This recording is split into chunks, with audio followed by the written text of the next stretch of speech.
En 1959, 9 personas murieron en una de las regiones más frías y aisladas de Rusia.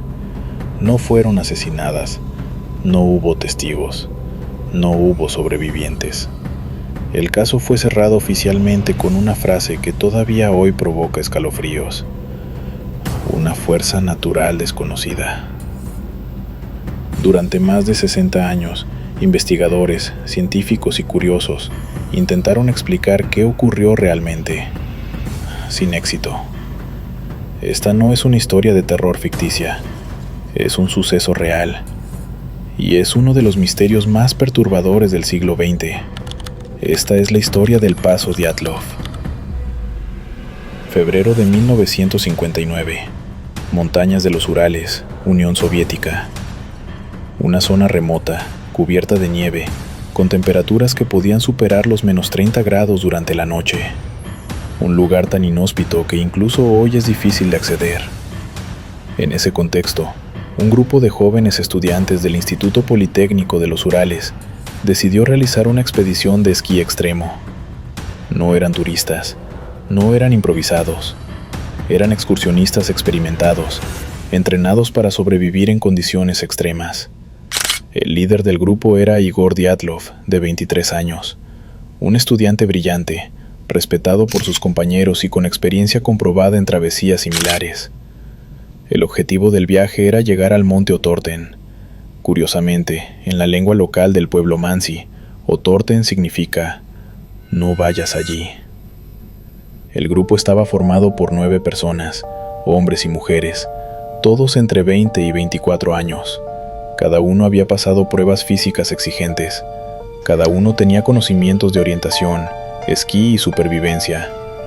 Llevaban el equipamiento adecuado, comida, abrigo y cámaras fotográficas para documentar la travesía.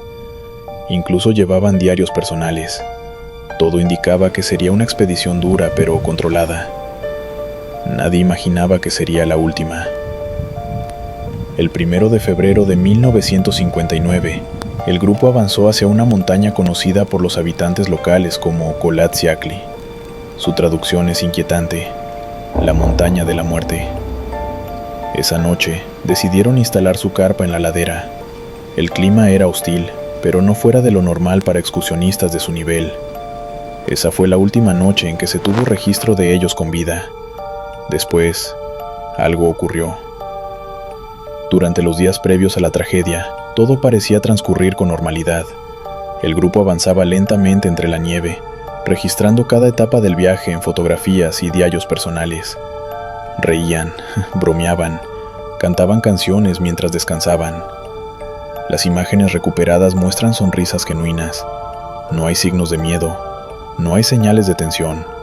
Nada anticipa lo que estaba por suceder. El 31 de enero, uno de los integrantes, Yuri Yudin, comenzó a sentirse mal. Dolores intensos y problemas físicos lo obligaron a tomar una decisión difícil: regresar. Fue el último que vio con vida al resto del grupo. Esa decisión, aparentemente insignificante, le salvó la vida y lo condenó a cargar con el misterio para siempre. El 1 de febrero de 1959, los 8 excursionistas restantes continuaron el ascenso. El clima comenzó a empeorar. El viento era fuerte, la visibilidad limitada. En lugar de descender hacia una zona más protegida del bosque, tomaron una decisión extraña: acampar en la ladera abierta de la montaña. No era la opción más segura, y sin embargo, lo hicieron. Al caer la noche, montaron la carpa parcialmente enterrada en la nieve, como protección contra el viento. Cenaron, escribieron en sus diarios, tomaron fotografías. La última anotación conocida decía algo simple, casi trivial: nada indica urgencia, nada indica pánico, solo una noche más en la montaña. Pero algo ocurrió después, algo que jamás fue escrito, algo que los obligó a abandonar la carpa en cuestión de segundos, porque lo que sucedió a continuación no es una reacción racional al frío, al viento ni a una tormenta común. Es una respuesta desesperada. Semanas después, cuando los equipos de rescate comenzaron la búsqueda, encontraron la carpa. Lo que vieron los dejó en silencio. La lona estaba rasgada desde adentro. No había señales de pelea, no había huellas de animales, no había daños causados por una avalancha. La carpa había sido abandonada, voluntariamente, pero en condiciones imposibles de explicar.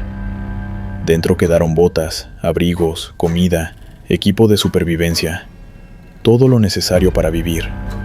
Afuera, solo el frío extremo. Las huellas en la nieve indicaban que el grupo salió caminando, no corriendo. Algunos estaban descalzos, otros solo llevaban medias. Algunos vestían ropa interior, a menos 30 grados. Nadie hace eso, a menos que algo sea peor que quedarse.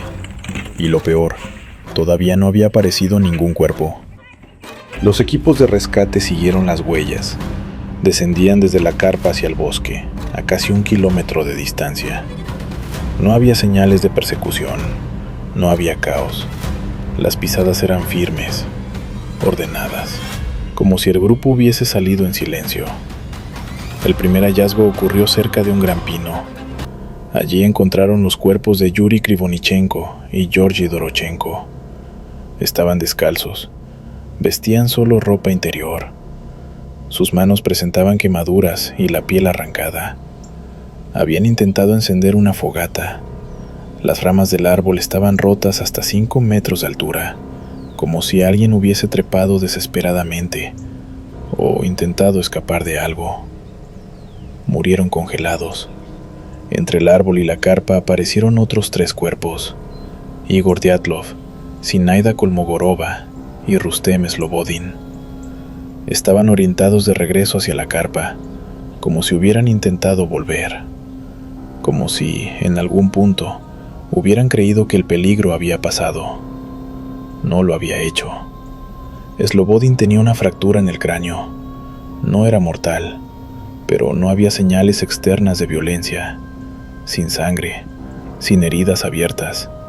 El golpe no explicaba por sí solo la muerte. Hasta ese momento el informe parecía claro: hipotermia. Pero faltaban 4 personas, y el verdadero horror todavía no había salido a la superficie. 2 meses después, cuando la nieve comenzó a derretirse, los rescatistas encontraron algo más. En un barranco cubierto por 4 metros de hielo, aparecieron los últimos cuerpos: Lyudmila Dubinina, Semyon Solotaryov, Alexander Kolevatov, Nikolai Thibaut Brignol. Lo que vieron cambió el caso para siempre. Dubinina tenía costillas rotas, múltiples, en ambos lados del pecho. Solotaryov también. Thibaut Brignol presentaba una fractura masiva de cráneo. Las lesiones eran comparables a las de un accidente automovilístico, pero no había cortes, no había golpes visibles, no había signos de pelea. Era como si una fuerza brutal hubiera actuado desde el interior. Y entonces apareció el detalle que nadie pudo explicar. El cuerpo de Dubinina no tenía lengua, tampoco parte de los labios, ni tejido blando en el rostro. Los ojos de otros cuerpos habían desaparecido. Las autoridades dijeron que fue obra de animales, pero no había mordidas, no había rastros, solo ausencia. Para empeorar todo, parte de la ropa de los excursionistas presentaba niveles anormales de radiación. No suficiente para causar la muerte, pero suficiente para generar una pregunta inquietante. ¿Por qué había radiación en una montaña aislada? A esta altura ya no se trataba de un accidente, y lo peor es que nadie encontraba una sola explicación capaz de unir todas las piezas. Tras el hallazgo de los últimos cuerpos, la tragedia del Paso Dyatlov se convirtió en un enigma global. Nadie podía dar una explicación que resolviera todas las preguntas. La investigación oficial soviética duró meses. Revisaron cada centímetro del terreno, interrogaron a testigos, analizaron los diarios, las fotografías y el equipo de los excursionistas. Al final, el informe fue breve y perturbador. La causa de la muerte fue una fuerza natural desconocida que los excursionistas no pudieron superar, pero eso no calmó la curiosidad del mundo. Desde entonces surgieron decenas de teorías. Avalancha, un desprendimiento de nieve habría empujado a los excursionistas a abandonar la carpa. El problema: no había señales de avalancha en la zona, ni marcas de arrastre en la nieve, y las lesiones internas eran demasiado severas para ser causadas por el simple peso de la nieve. Ondas infrasónicas. Se postuló que vientos específicos podrían producir efectos en el oído interno, provocando pánico extremo y decisiones irracionales. Tal vez hicieron que los excursionistas salieran de la carpa descalzos, pero no explica los cráneos fracturados ni la lengua desaparecida. Experimentos militares secretos. Algunos sugieren que pruebas con armas o radiación provocaron la muerte. Parte de la ropa tenía niveles de radiación, sí, pero no había huellas de vehículos ni de terceros en el área, y, sobre todo, nadie sobrevivió para contarlo. OVNIs o fuerzas sobrenaturales.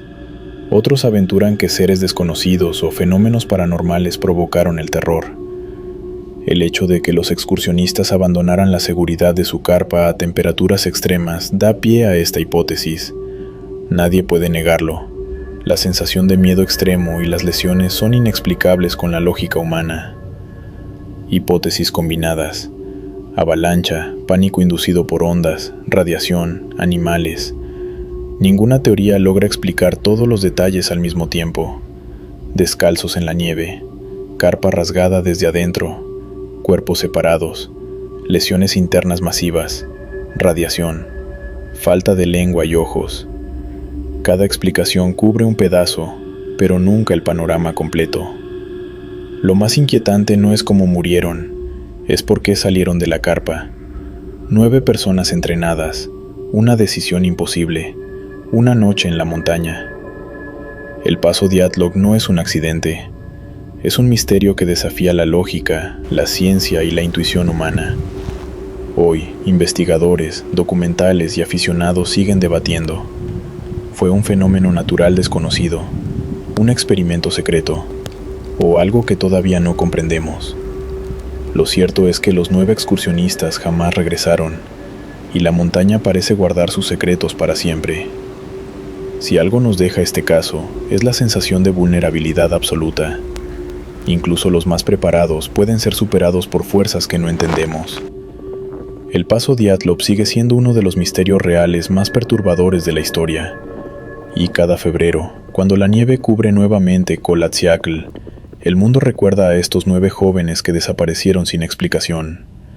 Este y otros casos perturbadores y horrorosos nos esperan. Suscríbete para más historias como esta y, si tienes alguna opinión o teoría, déjala en los comentarios. Queremos leerte. Hasta la próxima.